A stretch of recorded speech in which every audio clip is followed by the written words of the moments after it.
you ever felt like something inside you has changed? As if a part of you that once fit in so naturally is now starting to doubt whether it still belongs in the same place? It's not the kind of thing you talk about out loud, nor something people notice right away. But little by little, you start to notice lingering glances, tense silences, jokes that seem to hide criticism. And all of this happens right when you decide to start thinking for yourself. Not about grand theories, but the small choices.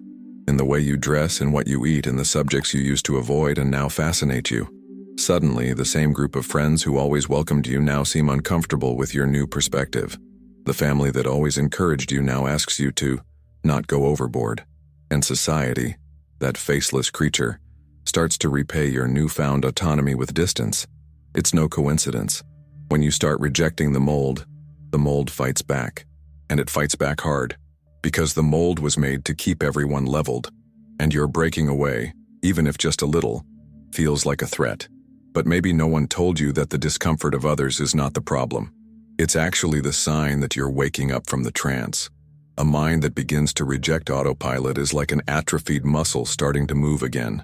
It hurts, it's uncomfortable, it's scary, and that's not wrong. That's exactly right. The problem is, on this journey, you quickly find yourself caught in a dilemma, to maintain belonging or to embrace clarity. Because unfortunately, the ordinary world still doesn't know how to handle those who wake up in the middle of the dream. And that's why so many people retreat. They pretend they didn't see what they saw. They try to numb themselves again. But those who can no longer turn back, who have been touched by the spark of their own truth, no longer have a choice. They are not seeking approval. They are starving for authenticity. They are tired of the superficial version of life. And that's where real building begins. Because developing a strong mind isn't about accumulating knowledge or motivational quotes. It's not about looking wise, reading tons of books, or dropping fancy phrases into conversations. It's about breaking, tearing down, reconfiguring. It's like tearing down a wall with your bare hands to rebuild the house from the foundation up. A strong mind is born when you refuse to keep pretending you don't see what you see. When you stop accepting mediocrity as the standard. When you can no longer stand the lukewarm grayness of half-hearted relationships, half-hearted ideas, half-hearted lives. But why does this bother people so much? Because your clarity exposes their sleep, and no one likes to be woken up abruptly. Your newly born strength highlights the weakness others have spent years trying to hide. Your firm stance silently shows how much others still live bent over. And for most, that's unbearable. Society was built to keep everything under control, to teach from an early age that it's better to be accepted than to be free, that it's safer to belong than to think, that it's more comfortable to follow rules than to create paths. But the cost of that is high. You lose yourself, and the further you drift from who you really are, the heavier everything becomes. Decisions get harder, relationships feel emptier, because you lost yourself in the applause of others and forgot your own silence. This rupture, once it begins, is irreversible. It's like a muffled call that spreads inside. You realize you can no longer fool yourself, because your soul has begun to demand truth. And anyone who's had a glimpse of their own truth can never again be satisfied with the collective lie. But this path comes with a price. And the first price is solitude. But here's the beauty. The solitude of awakening is different from the solitude of longing. It's not the emptiness of someone desperate for company. It's the silence of someone reconnecting with themselves. It's the necessary space to rebuild their own foundation. And yes, it hurts, but it also heals. It's in that place that you begin to distinguish what truly belongs to you from what was imposed on you. It's where you start detoxing your mind from expectations, molds, and other people's voices that had settled into your thoughts as if they were truths. When you understand this, you start to realize that a truly strong mind isn't built with shouting or bravado. It's built in silence, in renunciation, in the quiet firmness of someone who knows who they are and no longer needs to prove it. And if you've made it this far, maybe you're exactly at that point, feeling like something is changing inside you but not quite knowing how to deal with everything that comes along with it. The distance, the rejection, the estrangement. Maybe you're starting to wonder whether it's right to continue down this path, whether the rupture, the sacrifice, the pain are worth it. And the answer isn't out there. It's inside you, in the discomfort, in the unrest, in the silence that has begun to scream. Because if there's one universal truth that life always confirms, it's this: those who grow the most are the ones brave enough to face the abyss. And if you've already started seeing that abyss, maybe you're ready to take the next step. But before moving forward, it's important to understand that the abyss you're now staring into isn't the end. It's the beginning of a journey where the paths aren't marked, where the answers aren't written down, where every step must be taken with a kind of courage you didn't even know you had. The moment you refuse to go back to the old role you used to play, you inaugurate something new, the radical responsibility of being who you are. And that, contrary to what many preach, isn't light. It's heavy, but it's in that weight that true freedom is found. An unshakable mind doesn't emerge from certainty, but from the courage to embrace chaos. It is born when you stop trying to control everything and instead start building structure within disorder. When you stop asking, "Why me?" and start saying, "What can I do with this?" That's the real shift. The moment you understand that it's not the pain that destroys you, but the refusal to go through it. It's not the judgment of others that holds you back, but your need for approval. It's not the lack of certainty that paralyzes you, but your attachment to comfort that prevents you from acting. You start to become dangerous, not because you do anything against anyone, but because you represent something most people fear: an individual who thinks, a human being who doesn't need a herd to keep walking, who isn't guided by likes, validation, or cheap belonging.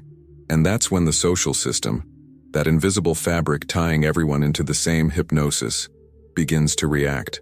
First with fake smiles, then with patronizing advice, next with silent rejections, and finally, with open attacks, because you crossed a line.